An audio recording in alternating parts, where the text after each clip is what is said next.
So why don't we move on to agenda item number 2, because it sounds like you had a really rough weekend. Yeah. And what might help me is if you would kind of describe what happened. And I know we had made some plans that you were going to try out. What went on? Yeah, I mean, I know we talked about making a plan of like what to do for the weekend, and I did. I made plans to go to the happy hour with some of my friends from work, and the day ended, and I told everyone I was going to be there, and I closed up shop and got my stuff together, and I headed over towards the restaurant where everyone was at, but I couldn't go. I ended up not going, and I just went back to my apartment, and I sat there all weekend. So it sounds like you had some thoughts and feelings in the car that were really pretty strong and changed your plan because of that. Yeah.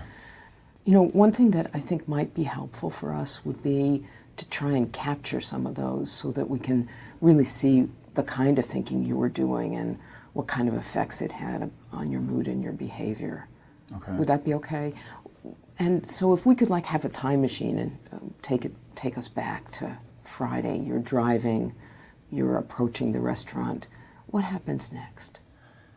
Well, I got to the restaurant, and then I pulled in and I parked, and I saw a group of people from work there, and Renee and some of the other co-workers, and I couldn't get out of the car. I sat there, and I felt like I was like there for an eternity, but then when I saw them, I had to leave. I had to just turn around and drive away. And what were the feelings that you were having right then? I just felt like I'm just never going to fit in with these people. I'm never going to be one of them. And I don't understand even why these people would even want me there. Like, why would they, you know, I'm nobody to them. Like, why would they want me to hang out with them? So those are really the thoughts you were having right then. Never going to fit in. I'm never going to be one of them. Why would they want me there? Really sort of painful. Yeah.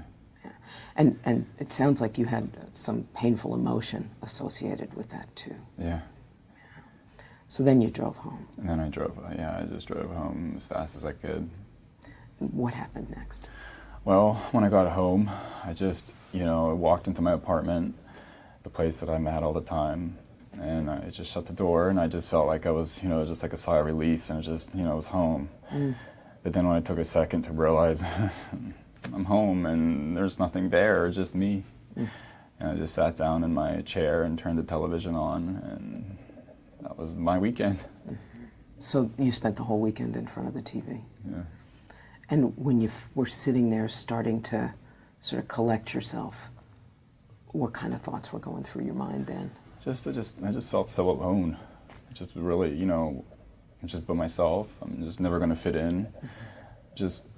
I'm never going to be able to make a life here in this city. I just not going to be able to do it. So really pretty extreme, upsetting kinds of things were going through your mind. So I can understand that this was another one of those painful weekends, and you've had such a rough time over the last several months. I'm wondering if we could try a little something different here and really try to take a look at some of these thoughts that you were having. Remember, we talked a couple of times back about how that cycle, how thoughts and emotions and behaviors are kind of connected, and that maybe looking at some of these thoughts might be useful to you in getting a hold of this depression and doing something about it. Could we spend some time on that? Sure. Okay, great.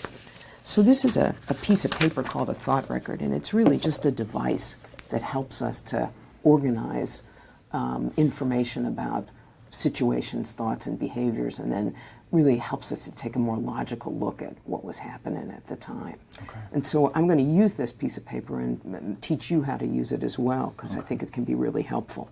So here we have the date, it's Friday night, and the time, you can put that in, but the situation one was driving to happy hour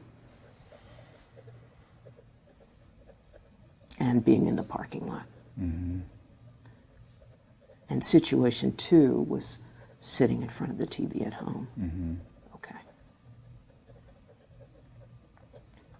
And my guess is, and you can correct me if I'm wrong, these are pretty typical of the kind of situations that have been really getting to you over the last couple of months. Yeah, Okay. definitely. Great, because we're working on the stuff that really has some promise in making a dent here.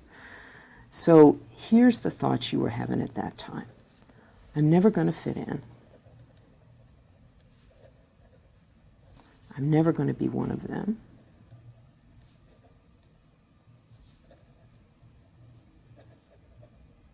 Why would they want me here? Yeah.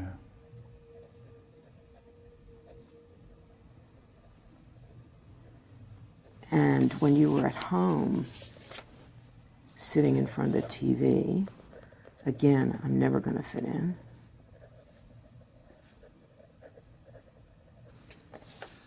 I'm so alone. And I'll never make a life here. Right. Right? These are pretty common things that you think to yourself. Most of the time. Most yeah. of the time. And when you have thoughts like this, they generate a fair amount of emotion, it seems. What emotion? Just sadness, Really sad. alone. Mm-hmm. Feeling I'm so lonely. Mm-hmm. Okay. And when you had that sadness on Friday night, on a scale of 0 to 100, how strong was it? It was up there. It was probably like 100%. 100% in the Yeah, parking lot. Absolutely. How about when you were at home? I mean, it wasn't quite at that point, but I would probably say it was up there around 95%. Okay. That little bit of relief that you Little got, bit, yeah. right? Just having the Edge off a pressure little off. bit, yeah. And when I look at these 3 thoughts, I'm never going to fit in, I'm never going to be one of them, why would they want me here? Which one of these was associated with the sadness the most? I'd probably say that I'm never going to fit in. Okay, I'm going to circle that one. And if I were going to rate the percentage that you believed that thought, 0 to 100, what would that be? 100%. 100%. Really strongly Yeah. believe that. And actually, that's a thought you have here too. And even in this circumstance, it seems to come up quite a lot. So when we look at I'm never going to fit in, I'm so alone, I'll never make a life here for myself. Which of these 3 is the most associated with the sadness? When I'm back at home, it's just I'm just by myself. It's just so alone. I'm so alone. Okay. And how much do you believe that? Probably about 95%. 95%. Okay. So here we have some really strongly held thoughts that are associated with some real strong emotion that you've got. And 2 things that I think are important that we think about today. One is that we may want to find some things that you could do when you're home at the apartment besides sit in front of the television and talk about, even if you were going to be there, what kinds of things you could do that may change your mood even just a bit. And we'll take that up in the second half of the session. But I wonder if we, right now, could spend a little time looking at this particular thought, I'm never going to fit in, because it seems like a pretty extreme perspective. It's one of those kinds of thoughts that if we were to examine it, we might get some relief for you by taking a look at how true that is. Would you be willing to do that?